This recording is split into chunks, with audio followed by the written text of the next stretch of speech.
Hello there, thank you very much to all of those of you who've tuned in so far. We really appreciate your views and we hope to see more from you in the future. Today I decided to deviate from typical course, which was looking at individual thinkers and the philosophical perspectives they brought to bear on some of the major political problems of their era. Today we're going to be looking more at a philosophical movement, that which is broadly known as postmodernism. And the reason we're going to be doing that is because postmodernism has attracted a lot of attention, a great deal of it negative lately, which has in turn led to a number of different confusions about what exactly postmodernists actually stand for and what they believed in. And I'm hoping that this lecture can provide a little bit of clarification on the virtues actually of postmodern theory, as well as touching a little bit on its many deficiencies. Now, like all broad philosophical or ideological traditions, it's extremely difficult to give any succinct summary of postmodernism. This is in part because postmodernism isn't even necessarily a philosophical approach any longer. It's a way of looking at the world, a type of art, it's influenced movies, cultural products, anything that you can really imagine that we see emerging in our modern or indeed postmodern world. But I'm going to do the best I can to kind of summarize some of the broad characteristics that you can associate with all these different postmodern tropes. The clearest definition of postmodernism that I can think of, and again, this isn't exactly an exhaustive definition, just a useful one to think about, was given by Jean-Francois in his 1979 book, appropriately titled The Postmodern Condition.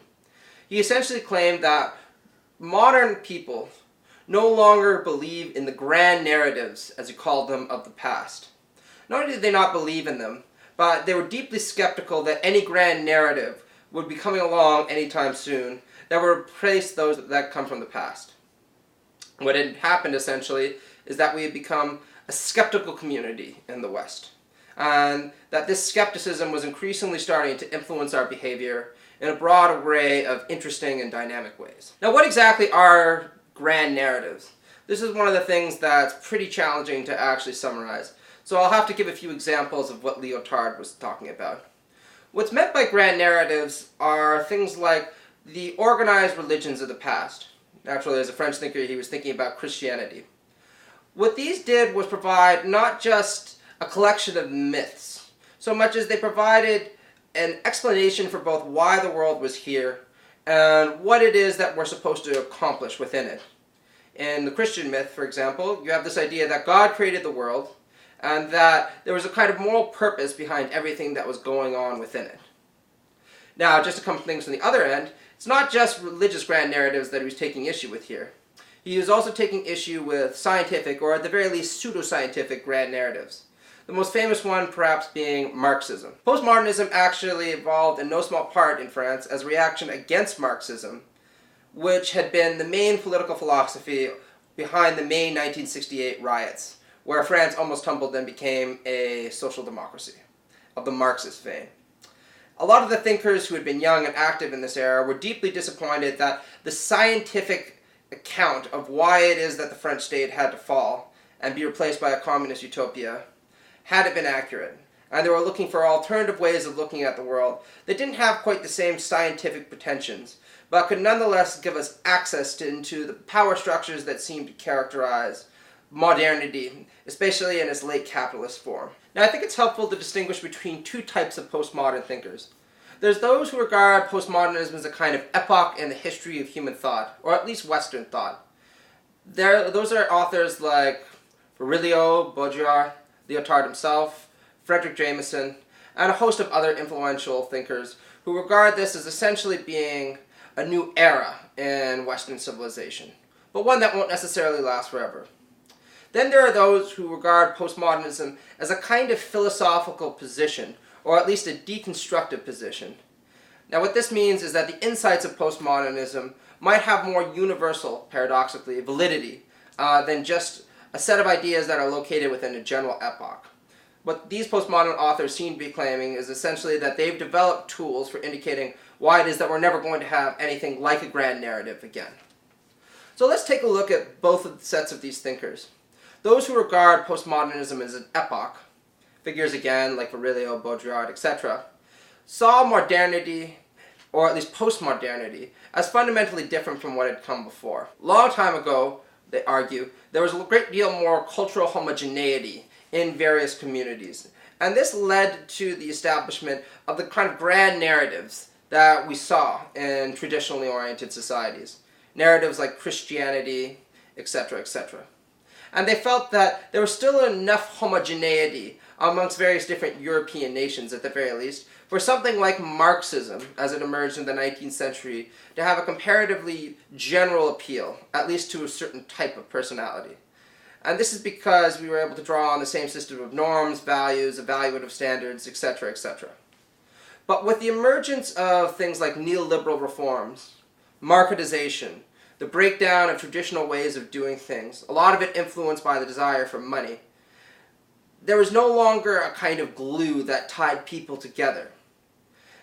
The kind of ways of life, or forms of life if you want to use the Wittgensteinian term, that we had used to gain a sense of direction and identity were increasingly collapsing under these neoliberal pressures. Some of them actually thought this was quite a bad thing. There's another side to this as well. Think about all the new technologies and medias that have emerged in the later part of the 20th century, and certainly in the early part of the 20th century. You think about things like television, the internet, or even things like YouTube. These aren't just neutral mediums, but drawing on thinkers like Marshall McLuhan, for example, a lot of these postmodernist epoch thinkers would say that technology is driving change and transforming the way that human beings communicate and interact with one another in ways that we never would have been able to perceive before. One of the effects of the new technologies that are available to us has been the creation of a kind of hyperreality, to invoke Baudrillard's famous term. What is hyperreality? Well, he says, think about the experience of something like war. Many of us in the developed West have never actually experienced war firsthand, but we do perceive war as a constant in the world. Why is that? Well, it's because we receive information about war and social conflicts through things like the internet, through things like news networks. But these aren't real experiences of war. They're the kind of mediated images of war that are presented to us through very specific technical mediums. And they're often designed to be presented in a very entertaining, or at least attention-grabbing way. And Baudrillard characterizes this again as a kind of hyper-reality. We're presented with an image of war as this extraordinarily exciting, vitriolic, hyper-partisan affair. And we get very little sense of how it is that war operates for people on the ground, the mundanity of it, the extraordinary violence, the tragedy and sadness. And this idea of hyperreality can be applied to other things as well. Think about his good example of Disneyland. So he points to something like Euro Disneyland, where you'll see this kind of smorgasbord of previously sacred cultural images all thrown together and transformed into a very entertaining mechanism that distracts from the fact that a lot of these once held a great deal of importance to people. Or you could even look at something like a lot of the popular entertainment that people absorb. A lot of these are deeply postmodern in their reflection of the kind of society that they're designed to distract. Think about something like the Avengers. So in the first Avengers movie, you have a Norse god, an emblem, if you want, of American cultural hegemony, two super spies, and then a super genius who kind of represents the military-industrial complex of the early 21st century. All of these things shouldn't necessarily fit together, and in fact some of the images that you see thrown in there were once considered deeply sacred by people. For instance, Thor, who was once a legitimate god within a legitimate theological paradigm. But none of this matters a great deal, because what's important about the film isn't to examine the sacred or mythological quality of these figures, or the role that they play in various grand ideological narratives. The point is to kind of throw them together into a distracting melange of entertainment, where at least aspects of the previous mythological characterizations will come through. Why is this entertaining? Well, Baudrillard will say it's because a part of us will remember that a lot of these symbols were once deeply important. We once associated them with real values and real commitments that people made in the world. Well, we don't do that any longer. What we've done is essentially found a way to cheapen them and make them into a kind of entertainment that makes us feel like they're still important values in the world. In fact, can make us feel very much like they're important values in the world. But only for 2.5 hours before we go back out there into the real world of late capitalism, where we acknowledge that Really, there are no such things as heroes or gods or even super geniuses who have our altruistic interests at heart. So that's the idea of postmodernism as an epoch. It's created by things like capital, the innovation of new technologies and medias, and the collapsing belief in the grand narratives and ideologies of the past. You put that all together, and what you have is a society where people feel like they should be permitted to do anything that they wish, believe anything that they want, but don't really want to commit to anything.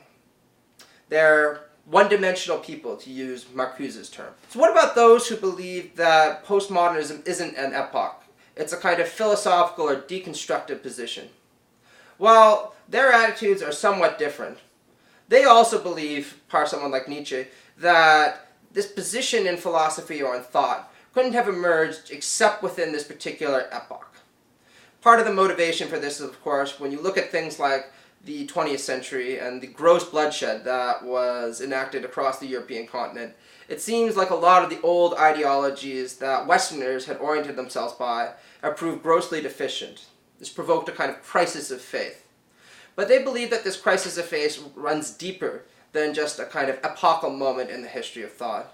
It also pertains to our capacity to ever really believe in anything again, at least in the same way that we used to, in terms of believing in a universal set of values, norms, and ways of looking about the world that apply regardless of one's culture or orientation. So who are two of the main thinkers that we often point to? Well, the two most famous are probably Michel Foucault, who was the #1 cited scholar of the humanities for quite a while, and Jacques Derrida, who was an Algerian Jewish scholar who pioneered an approach to the philosophy of language, vaguely speaking, called deconstruction. Both are very interesting figures, and neither of them held to the kind of extreme relativistic views that a lot of their enemies will often affiliate with them. But it is also true that both of them did a lot to try to deconstruct or undermine our faith in universal ways of thinking about the world that are applicable regardless of one's social context or power situatedness. Although they had good reasons for their criticisms oftentimes. So what does Foucault believe? Foucault's beliefs are very difficult to summarize again, but I'll do the best I can in a short time.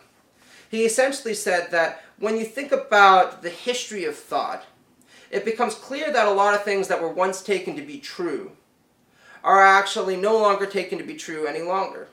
And he'll point out, for example, what he calls a discourse surrounding something like punishment. So he said that once upon a time, the discourse surrounding punishment was centered on the idea of the body being the subject, or the object, if you want, of punitive practices. What does he mean by that? Well, he says, once upon a time, people took the truth of Christianity to be self-evident in Western societies. What this led to is a belief that the body, if you want, was somehow corrupt. And therefore, it was permissible to punish the body for the sins of the individual. But it was not permissible to try to touch at their soul or way of thinking about things. Because the way that one thinks about things, who they really are, if you want, was central to their relationship to God. Now, you could influence this in some senses by punishing their body, but you could in no way transform it in any fundamental way. Now, this is why he says you see things like torture or beheadings, the guillotining of enemies of the state. It's because the body was taken as less relevant within this discourse, because Christianity and this idea of the immortal soul were taken as being objectively true for that era. Now he says, in modernity, what you see is a shift away from this way of thinking about things. We move towards a discourse that's a lot more oriented about the here and now, about life as it is. And in that context, when we start believing that there might not be an afterlife, and that we should approach things from a secular perspective, punishing the body seems like a deeply invasive and harmful thing to do. We only have one life, if you want, and so ripping someone to pieces clearly has a profound impact on them. It doesn't leave the soul free to rise to heaven above all things. It damages them irreparably. And in that context, what you see is a set of institutions emerging that both reinforce and empower this new way of thinking about things, this new truth, if you want to call it that. It's the idea that we should imprison and attempt to reform people, rather than punishing them in a very violent way. And this is because if we can reform people through something like the discipline of imprisonment, then they can become useful, productive members of our society. And what Foucault wants us to awaken us to is the fact that both this new way of thinking about punishment and the old one were taken as true in their respective time frames. But it's not clear that either of them really get at the whole truth of why it is that people do bad things and how it is that society should respond to them. But what is clear is that in both eras, a set of institutions and power structures emerged to reinforce this way of thinking about the world, to reinforce the commitment to this truth, if you want to call it that. And what he wants us to do then is think critically about how universal the ideas we hold in any era actually are. Because if it's possible that we effectively changed our minds and shifted to a new way of thinking about things, created a whole new set of institutions to engender a certain type of truth, it's entirely possible that we might end up doing so again.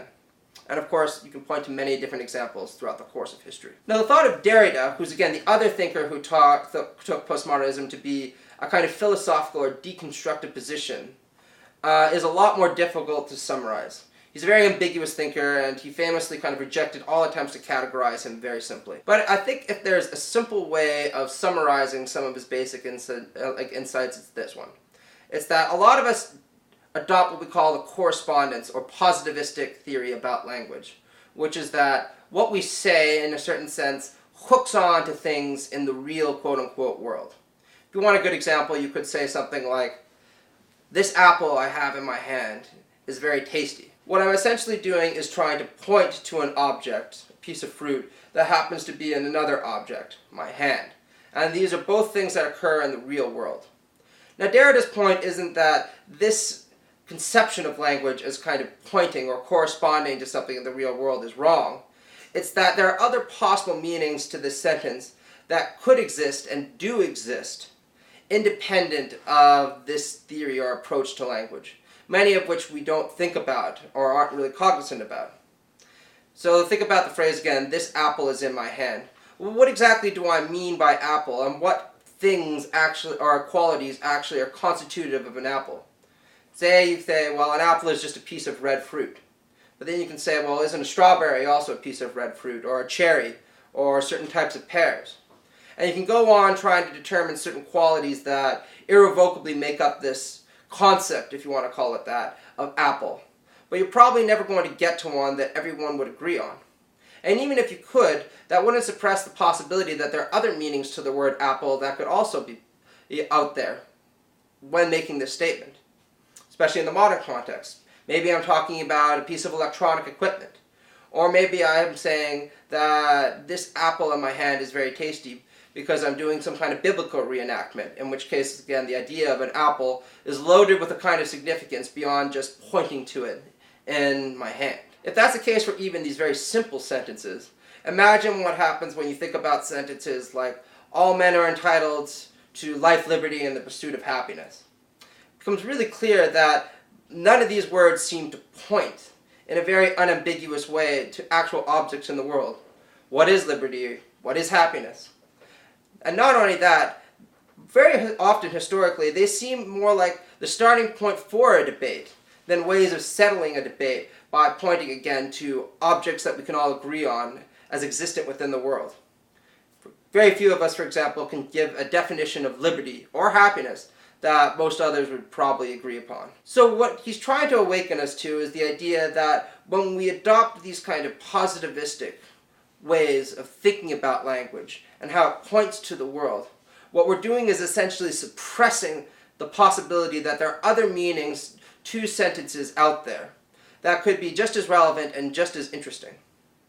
And part of the reason for this is what he calls our phonocentric way of looking at things, which marries on very nicely to this correspondence or positivistic way of looking at the world. What he means by phonocentric is the idea that there is an author, a person, who sees things out there and uses language to point to them, and does so in order to pursue his or her interests. You just point to an object and you say, that's what I want, give it to me. This idea that there's an author whose wishes can actually be articulated clearly and unambiguously is actually an extremely ambiguous idea, both because language cannot point in the way that a lot of people think it does, but also because it's not clear who or what this author is, or why it is that the meaning of the words that he's saying are clear even in his head. Again, think about the life, liberty, and pursuit of happiness example. Very few of us actually probably know what makes us happy. So when we say things like this, it's unclear, probably even to ourselves, what we actually mean. So these are the two major ways I think we can distinguish postmodern authors. The first, again, is as a collection of people who think that postmodernism is an epoch that modern developed Western societies are going through, created by various different technologies, medias, the influence of late capitalism, and so on. And then there are those who take postmodernism to be a philosophical or deconstructive position that indicates that our knowledge is always going to be, in a certain sense, incomplete and not entirely able to give us uninhibited access to the world out there, and perhaps even to a full understanding of ourselves. Now, what are the good things and the bad things about postmodernism? Well, I think the good things about it are pretty clear. It is a valuable tool for criticizing dogma. In some senses, it's very much a continuation of the Enlightenment tradition of showing how it is that institutions or ways of thinking about things that we take to be unambiguously good or unambiguously committed to the truth actually might be deeply grounded in a certain type of history and a certain type of power relations. And this can be very freeing. We're capable now of thinking about things in a different way, maybe even thinking about ourselves in a different way, and adopting new types of lifestyles that might correspond to our new critical attitudes. But what are some of the bad things? Well, some of the bad things are outwardly pointed out to us by those who regard postmodernism as an epoch. They observe that a lot of us, without the support of grand narratives, now feel a certain sense of loss about the world. We're not sure what our place is in it anymore. And this can lead us to turn to all kinds of things that might not necessarily be good for us, or might actually be very bad for us. This can include things like a culture of bohemian ennui, indulging in things like drugs and alcohol, without any real capacity to think about the long-term impacts this might have on our ability to develop strong or interesting life plans. One of the other possibilities is that people will return to increasingly reactionary ways of thinking about things and engaging in the world. Left adrift without really any of the old grand narratives to provide them with mooring, they'll turn to authoritarian personalities and political ideologies that seem on the surface to provide some of the stability that used to be available to individuals. Oftentimes this will take the form of a strong commitment to a kind of conservative identity politics. The idea that the reason why faith in these grand narratives have collapsed is because of the existence of some kind of other within society. A personality that deviates from traditional norms and undermines faith in them. This can often lead to a desire for a serious violent counterattack against these kind of others who are responsible for undermining faith in the grand narratives and traditions of yore. And it's one of the things postmodern theorists who believe that it is an epoch in the history of thought, including myself, think that we should be very cautious about.